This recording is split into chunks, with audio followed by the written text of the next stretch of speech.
China ఎందుకు అంత ఫాస్ట్‌గా గ్రో అవుతుందనడానికి మీకు ఎగ్జాంపుల్ చెప్తాను. చైనాలో డార్క్ ఫ్యాక్టరీస్ అని చెప్పి కొన్ని ఫ్యాక్టరీస్‌ని స్టార్ట్ చేశారు. ఆ ఫ్యాక్టరీస్‌లో మ్యానుఫ్యాక్చర్ చేయడానికి వర్కర్స్ ఉండరు.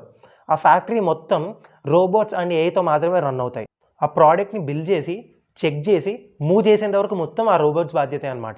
ఇలాంటి డార్క్ ఫ్యాక్టరీస్‌లో వర్కర్స్ అండ్ లైట్స్‌తో అవసరం లేదు కాబట్టి చైనా లాంటి కంట్రీ 15-20% ఎనర్జీ సేవ్ చేసుకోవచ్చంట. కానీ ఇక్కడ ప్రాబ్లమ్ ఉంది. చైనాలో నియర్లీ 100 మిలియన్ పీపుల్ మ్యానుఫ్యాక్చరింగ్ యూనిట్స్‌లోనే వర్క్ చేస్తారంట.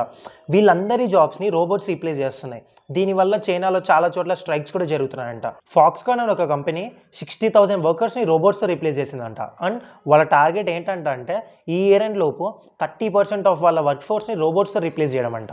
బీవైడీ కార్ కంపెనీ వాళ్ళు ఆల్రెడీ వాళ్ళ బ్యాటరీస్ అండ్ కార్ పార్ట్స్‌ని రోబోట్స్‌తోనే మ్యానుఫ్యాక్చర్ చేస్తున్నారు. జియోమీ కంపెనీ వాళ్ళు సెకండ్‌కి ఒక ఫోన్‌ని మ్యానుఫ్యాక్చర్ చేస్తున్నారంట వితౌట్ వర్కర్స్.